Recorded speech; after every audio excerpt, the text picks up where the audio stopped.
Hey guys, welcome back to my channel. Before I get started, I just really want to shout out my praise to Christ because we are back to normal in our household.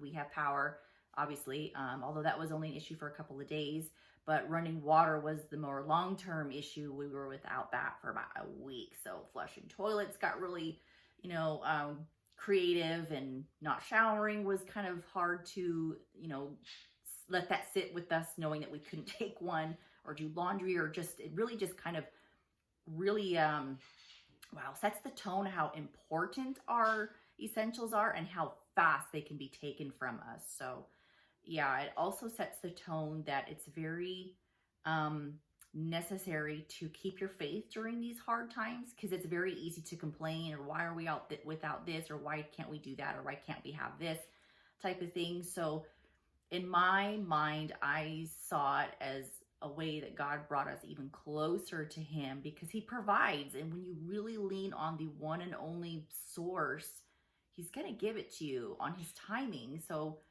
even though we were, inconvenienced, the fact of the matter is that maybe he was testing my faith. I don't know, but he still saw us through to the other side. And for the people that might still be suffering, or being with, or that are without, or just had it worse than we did, don't take it as, well, God's just, mean, or he doesn't care about them as much or something.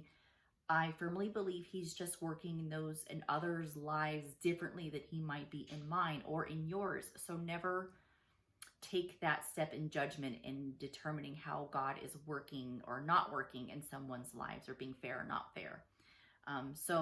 But during our hardship, our little inconvenience week, my husband's coworker, his family took us in and saw to it that we were warm and fed. Unfortunately, it was very brief because they lost power too, and water. So while we were there, though, it was such a warming feeling, and it was just so kind to see God working in other people, and how he uses people to be other people's blessings. So how he might be using you to be a blessing in someone else's life, it was the same thing for us. And so today's Bible verse comes from, to reflect upon that, comes from the Gospel of Matthew, chapter 7, verse 12. And it reads, "So whatever you wish that others would do to you, do also to them, for this is the law and the prophets." Well, just consider this, let this sit with you. If we are not willing to be good people, and not because we feel like we have to, or it's an obligation, but because it's within us. If we don't have that feeling to do that, then don't expect others around us to be what we're not willing to be or willing to do out of the goodness of our heart. It really just is the fact of the matter that God set the example. Hey, love your neighbor, no matter the circumstance, no matter the ethnicity, no matter their religious beliefs, no matter their gender, there is no circumstance. It is you love your neighbor, period.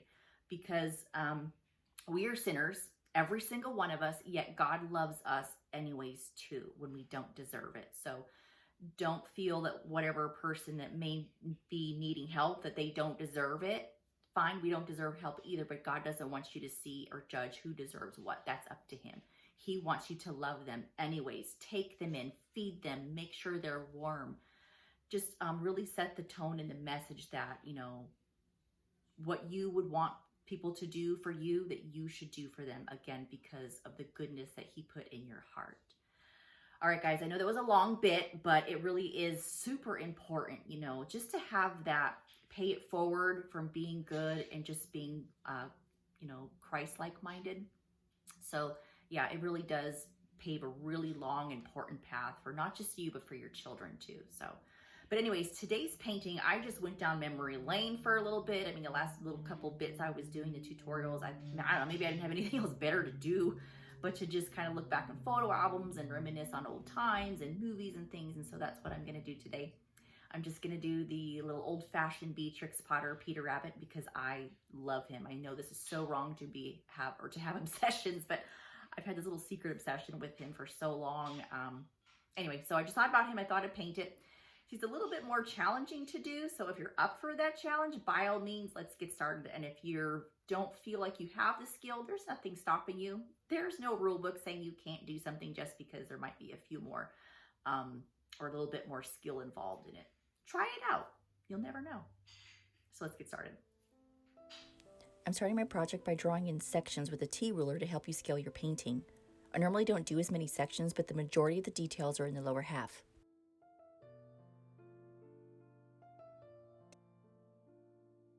I'm beginning with Peter's head, which is circular in shape and is on the left half of the canvas and goes a little bit through the horizontal halfway line. His ears are at the left edge of his head and are about as long as his head in diameter, with the other ears slightly shorter and about at a 45-degree angle. His body is about twice the length of his head and is very similar to a pear shape. Take note his jacket comes just under the halfway point of his body.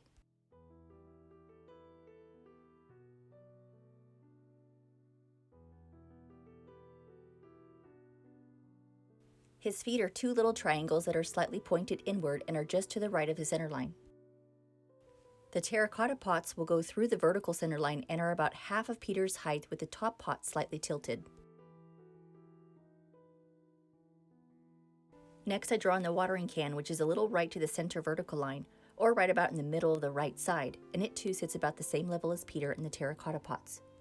The spout comes up at about a 45-degree angle, with the top handle that comes up just under the horizontal halfway line. Notice I didn't draw in the side handle all the way. My plan is to have flowers covering that section.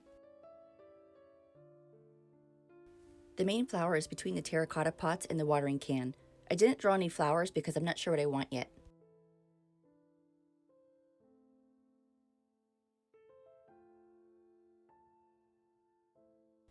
You'll see the carrots are resting along the right edge line of the watering can and come down about as low as the main flower leaves, which includes the tail end of the carrots. After I've made all my tweaks, I go ahead and draw my lines in darker so they'll stand out more when I'm painting.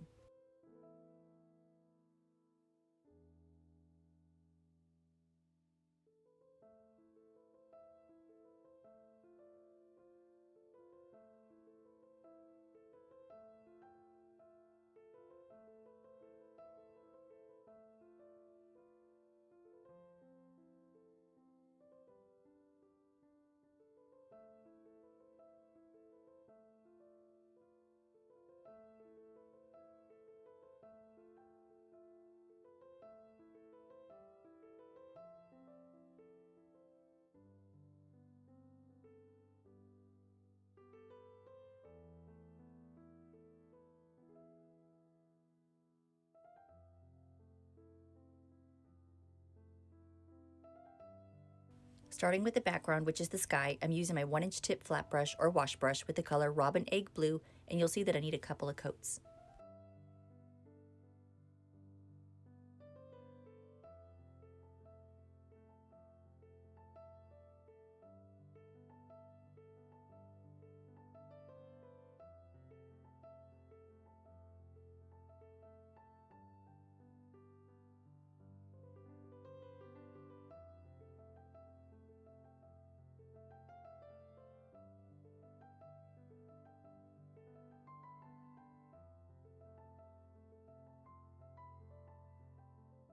Now I'm using my number 2 round brush to get those tighter areas.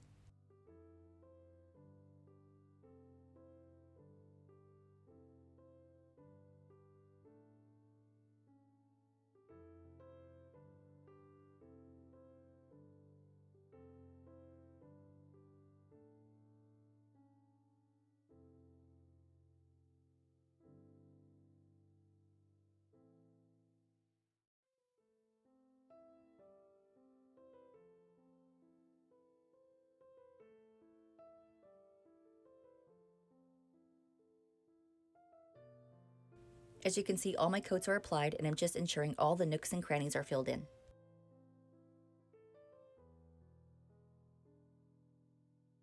On to the star character of the painting, Peter Rabbit.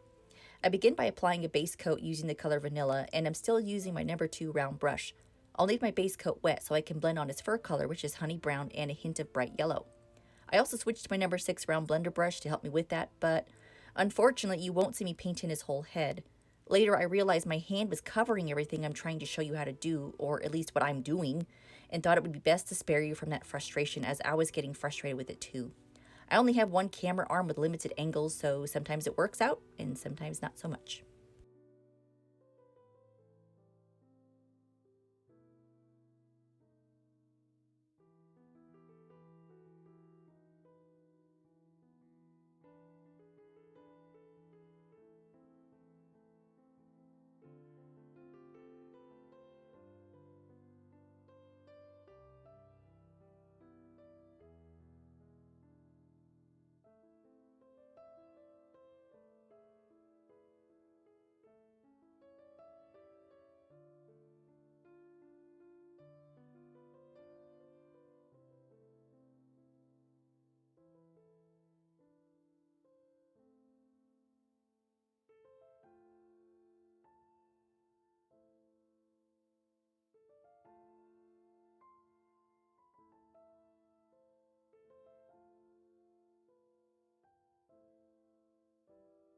For his body, I'm still using the same colors, but now I'm using my number 10 flat shader brush to fill it in.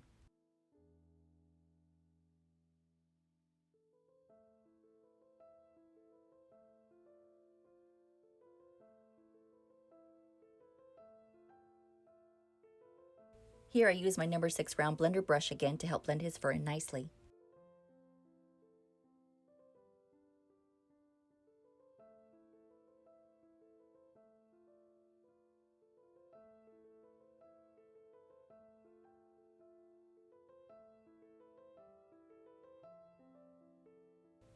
Okay, for his coat, I switch brushes to my number 9 filbert and fill it in with the color Brilliant Blue.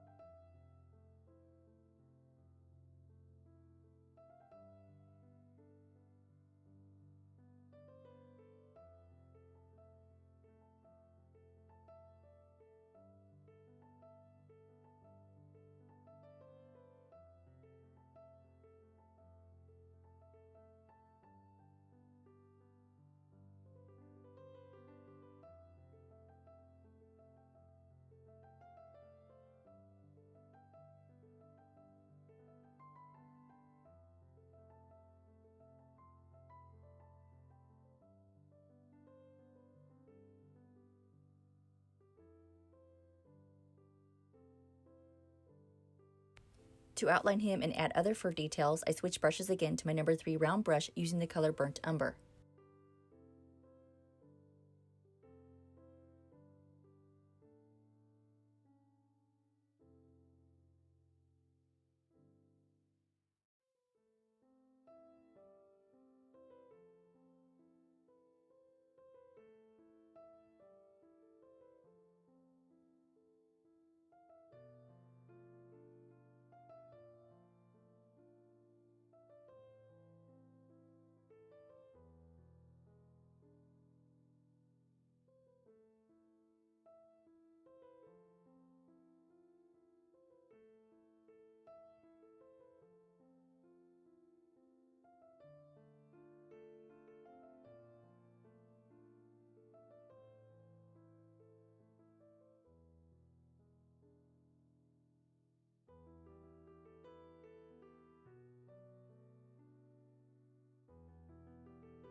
Don't worry, I didn't forget about the buttons on his jacket. I'm now using my number 5 round tip fine detail brush using the color Bright Yellow, followed by more Burnt Umber to outline them in with my number 3 round brush.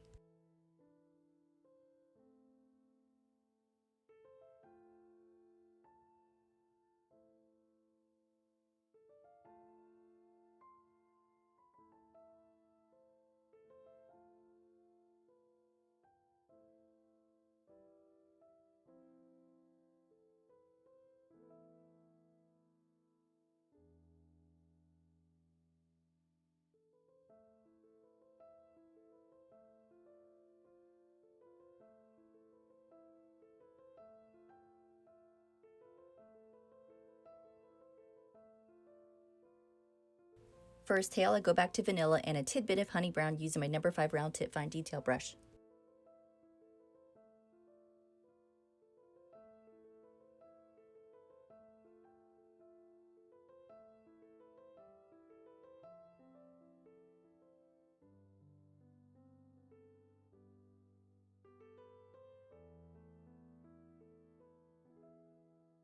Onto the terracotta pots, I switch brushes again to my number 6 filbert and fill them in with dark goldenrod followed by vanilla for highlights, and then outline them with more burnt umber.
Now for the watering can, well, first I should say I didn't forget about the main flower since that's in front of the pots and watering can. I'll do that later. I prefer to work from the top to bottom or background to foreground if I can. Anyway, I'm using my number 10 flat shader brush, filling it in with shimmering silver, and then outlining it as well with some shadowing inside the can using my number 3 round brush with the color black.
Using the same brush, I'm going to color the grass in with the color leaf green and only use one coat.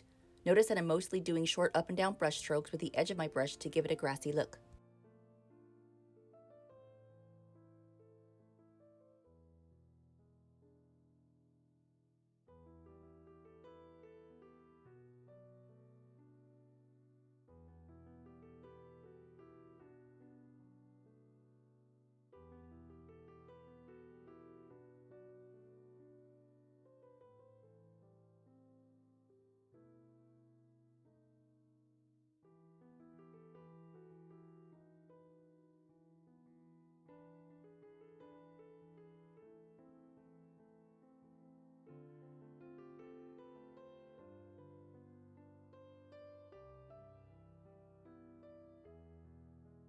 For the edges, I use a small comb brush to help give me the look of some short blades of grass.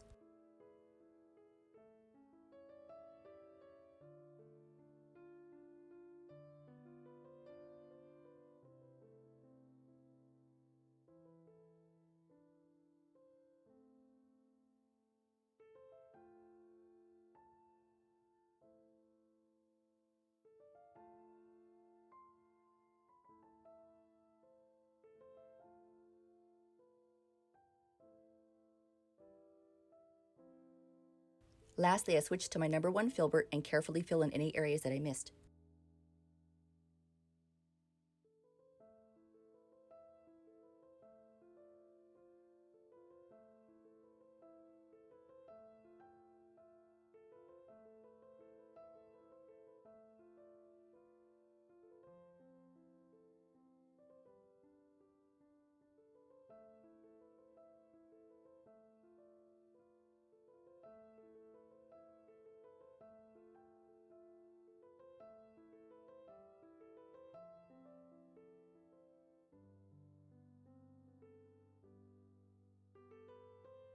Okay, onto the carrots. I changed brushes again to my number 5 round tip brush, using the color bright orange followed by a variety of colors for the foliage, which are hunter green and Cali green, bright yellow, and of course vanilla for highlights.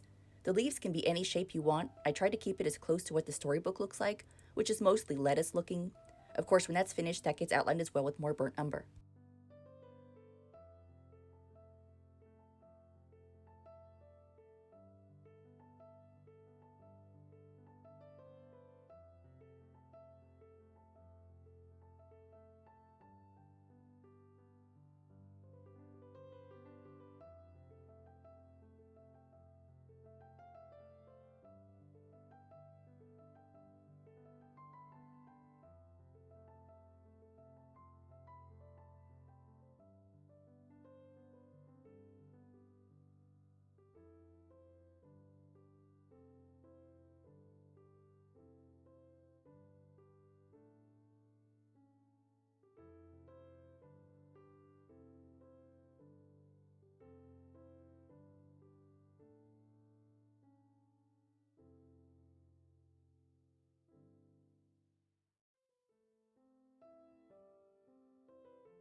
Alright guys, here's an oopsie moment, so I apologize here. I thought I was recording for this portion, but I wasn't.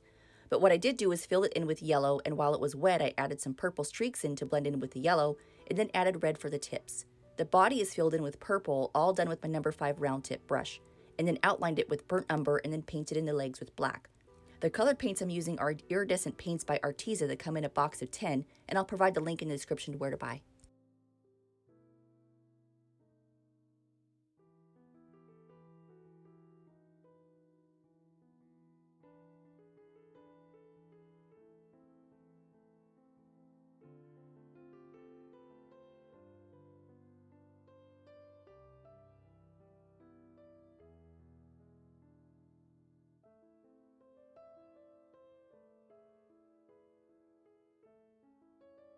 For the main flower, I use a variety of colors as well with the same brush, which are a metallic green called Festive Green and Christmas Green, followed by vanilla for highlights. The flower portion is also going to be iridescent colors by Arteza from the same box, which are Dreamy Lemon Yellow and Fiery Red.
To add the center of the flowers, I just use the back end of my brush and stamp them in, except for one because it's hanging upside down, so I'll need to paint that in. Any small detail brush will do for that. Almost done here. So now I'm going to use a mandala dotting tool to paint in little flowers in the grass. Again, there'll be Arteza colors, which will be Fairy Tale Blue, Glowing Peach, which looks more pink, Electric Plum Purple, and Playful Pink, which looks white, and then Dreamy Lemon Yellow for the centers.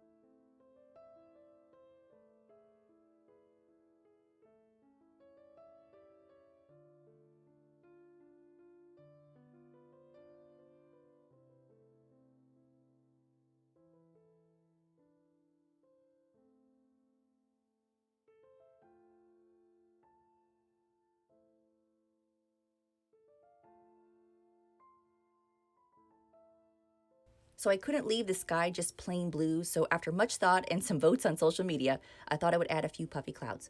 Here I'm using my number 12 filbert to re-wet the background using more Robin Egg Blue, and then use my number 6 round blender brush using the color Vanilla to stamp in the clouds. I use my 1/2 inch tip mop brush doing gentle circular motions to soften the edges, and then add a little more color with Vanilla and shape again in the middle of my clouds with the number 6 round blender brush.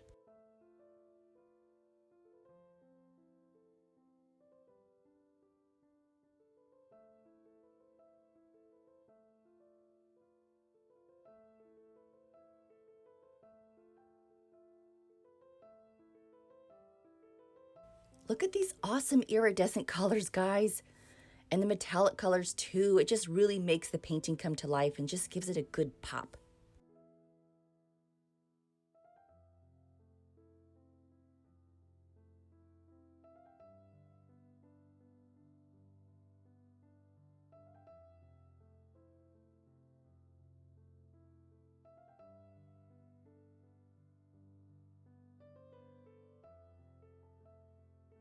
Doesn't this frame make this painting look even better? It is super cute. This painting has significant meaning to me because my mother was an artist, much better than I, but she also painted Beatrix Potter characters for me and my siblings too, including Peter Rabbit. So yeah, talk about memory lane here for me. Plus, I'm mostly familiar with the traditional Peter Rabbit over the New Age Peter Rabbit because that's what was around when I was growing up, even much earlier. I've loved this traditional little rabbit my whole life, and when I found out I was pregnant with my son, as bad and funny as it is to say, it was the best excuse ever to go willy-nilly and buy all sorts of Peter Rabbit decor. I wanted to keep the memory, okay, I'll be honest, and obsession alive rather than do more common modern day themes for nurseries. Well, that's the end of this tutorial. And if you like it, please be sure to not only share it, but to hit like and subscribe for more videos. Also turn on that notification button so you'll be alerted when a new video comes out. And of course, if you have any questions or comments, please leave them in the comment section. I'd love to hear from you. But more importantly, remember to thank God for this opportunity and always paint from the soul.